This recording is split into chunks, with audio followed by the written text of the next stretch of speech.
Patchbays, okay? They are your friend. They're very cool.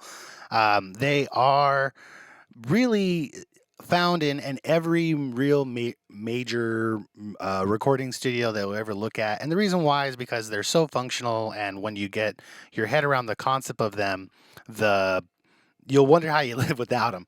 So really, a patch bay in its core just takes all the connections that are happening in the back of all the preamps, the interfaces, and brings them to the front. That makes them really easy to connect and kind of gives you more options during the tracking process and even the mixing and mastering process to route the signal to different preamps and give it your own kind of character. Before I kind of go into the preamp itself and all of its cool features, which it has plenty of, I'm going to explain inputs and outputs. Now, input, output, I'm going to be saying those two words a lot during this video. And when I was first on my discovery phase of inputs and outputs, I had to realize that my voice is an output. The guitar amp, the sound that comes out of the amp is an output, and the mic is an input that outputs into the XLR, and the end of the XLR is an output. It's the output of what's coming from the microphone. Now, when I kind of wrap my head around it, you might be like, yeah, Mike, yeah, duh. But I never thought of it as an output before. And when I did, the concept of a patch bay got really simple. So, patch bays, they take all the connections that are happening on the desk, all the wires in the back, and all the craziness, and brings it to the front. The way patch bays usually work in most studios, think of it as a waterfall. The top row is the output and it falls into the bottom inputs. The top rows are outputs, the bottom row is our inputs. Now, there are various ways to set up a patch bay. There's non-normal, normal, and this patch bay is set up in half normal. There's a reason for that we'll get to in just a little bit. However, what half normal means in a nutshell is without me doing anything, these connections are made, like I said, the waterfall, directly to underneath each other. So this top row, this first one says Live Snake 1. The bottom one says Apollo 1. Those two are automatically connected without me doing anything. So if I plug a microphone into input 1 out there, it will output here and go into input number 1 on the Apollo. And if you look at the console here, you can see analog 1 is firing because all these other ones are firing too because they're just super loud. But output 1 is firing because I have a microphone set up in the room outside and it's picking up the noise that's happening in that room. Okay. So without doing anything, if you plug into something on the snake on the wall and that goes to 1, and then it's going to come out to 1 on the Apollo because the patch bay is wired that way. Now, with the cool part, the cool part about having something in half normal is half normal gives you like this idea of a Y cable. So I could split the signal. Well, why would I want to split the signal? Well, let me give you an example. Let's pretend that what's happening in the room right now instead of music is actually a guitar player jamming and rocking out, okay? And let's say I have, this particular set of settings. I'm right-clicking on the insert to bring up some presets that the console app has. I encourage all of you to look at that. And I'm going to choose like this dark guitar thing, okay? And then I like this signal. And let's say I really like this, but I don't really want to commit to it as of yet. I don't want to really think that's what I really want to do. So what I'm going to do is I want to copy the signal, right? I don't want the guitar player to play it twice. I want to copy the signal to make sure that I can get two versions of it. In a half normal setup, really easy. I take the signal of the output of 1 and I'm going to send that same signal to input number 2. So now you can see, I'm going to level the gain. I mean, obviously, are really cranked because the music's really low in the next room. Hopefully, you never have to do this. But now you can see that both of them are firing at the same time, right? I'm getting the same signal in both inputs because I'm splitting the output with a half normal setup. Pretty cool. Gives you the ability to, try different preamps, try different settings, and mess with things, or even keep one clean while you mess with another one. And meanwhile, you never have to worry about losing a performance. The guitar player or the vocalist or whoever's in the room can focus on their performance, and you as an engineer can focus on getting the signal or getting the sound that you want, that you think matches the song or whatever you're doing. I won't tell you how to be creative, but hopefully you see the point. So that's the benefit of a half normal setup.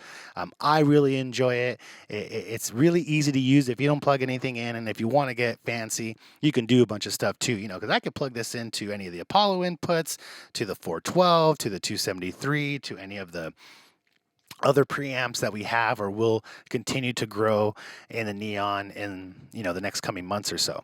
Okay, so that's Patchbays in a nutshell. You don't put anything in them; they're going to function 1 to 1, 2 to 2, 3 to 3.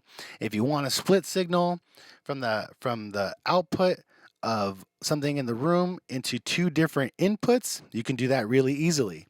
Now, let's say there was a situation where you didn't want to have the signal come into channel 1 anymore for whatever reason. I can't think of a particular reason, but in order to turn off what's coming in to channel 1, if you're splitting a signal in this situation, all you would do is get one of these TT cables, and when I plug it into 1, you'll see the signal from 1 disappear. That's because I've broken the chain that's going between the two, and I'll leave it to somebody better to explain that signal path. I will definitely share a video around that. But now the signal is only going to be coming through 1. If I lower this high, it's so hot. But see how I lower this and now this goes away. Now I'm going to unplug it. I'm going to return the signal to its crazy level, and now you see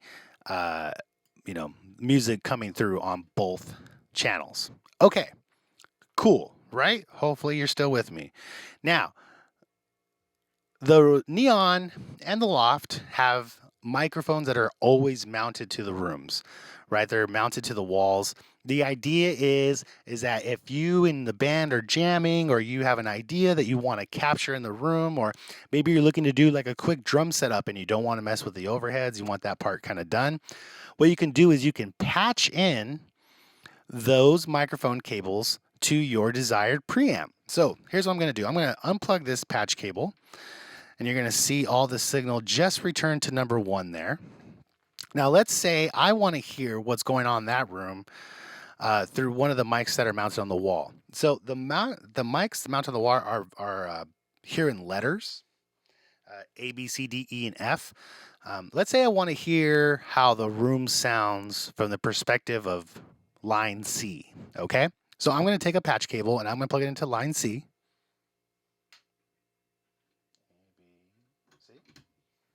Cool.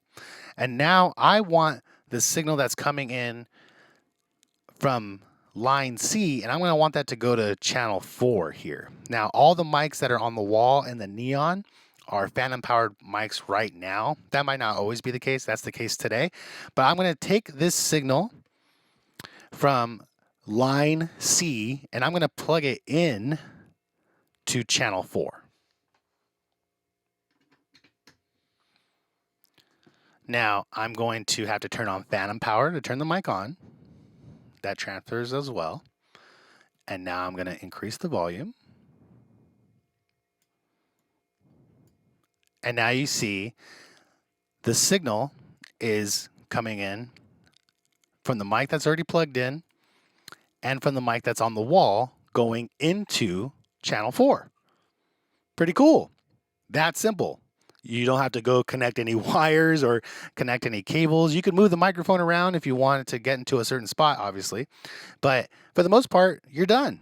You can, let's say you had a couple of instruments going, or you wanted just to record the whole room. You can get all the mic lines from the top, plug them into the bottom, and then in your DAW, in this case, if I was just using line C, I would just add channel 4 to my DAW, and then I would start recording.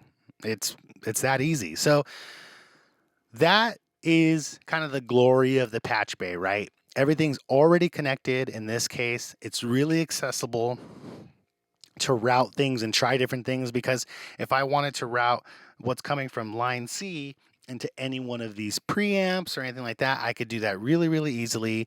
Obviously, I can't change the gain and any of the settings from the console app because it's all hardware. But the idea is the same. If I'm an engineer in this room, or I'm coming in here really quickly to set something up, I could just get a couple patch cables, you know, patch in the lines that I'm looking for into the various preamps and do whatever, and then boom, they'll kind of show up, and then I can get back to recording with the band, or I could take the mouse and keyboard and go over here to the control center, go to screen mirroring, screen into the neon room, and then that TV in the live room will display what the computer is displaying.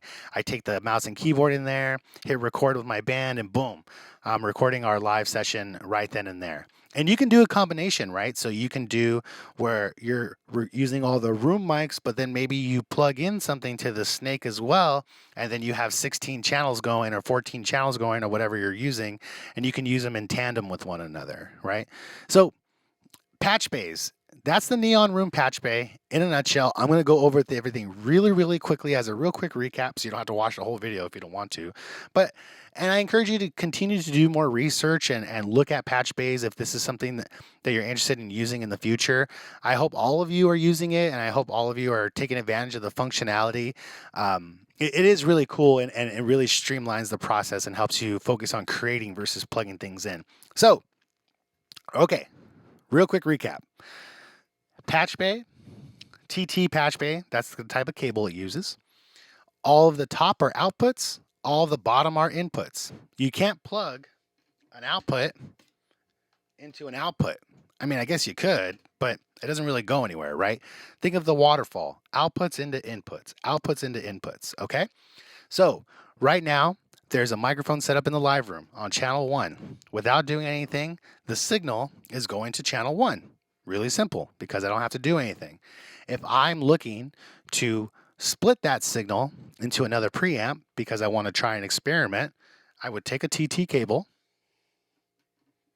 plug it into the output of 1. In this case, split it into the output of 2. Now they'll both be going at the same time, assuming that the levels are the same. And again, your level should never be this high, but here we go. Now I'm going to lower that. Now let's say I want to then patch in at the same time, or, separate, doesn't matter. But I want to patch in one of the always on mics on the wall. So I'm going to use letter C, letter C here. And I'm going to plug it in to channel 4. And there she goes in all her glory, synced up with the other 2 channels because they're all listening to the same thing that's happening into the room. That's it.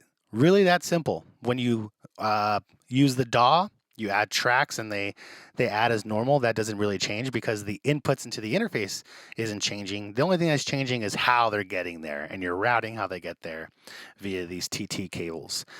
I hope this helps. I hope this inspires you to look at patch bays a little differently. They're really, really fun, and it gets really exciting when you can take the signal that's coming from a guitar player playing in there and split that into another preamp and get 2 different sounds and stack those sounds.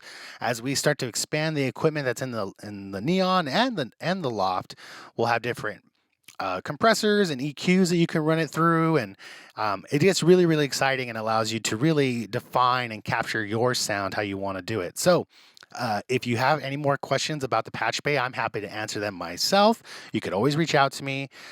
Also, if you have any more questions about normaling and half normaling and non-normaling, I'll definitely be sending some links about that in the description of this video and in our Discord to help you on your journey of discovery. I did not know much of this when I got started, and this is a whole new thing for me. And if I can learn it, you can definitely learn it. And I'm here to help you along the way. So I hope you have fun creating at the studio and wherever you are. And if there's anything that I could do to help you be successful, feel free to reach out.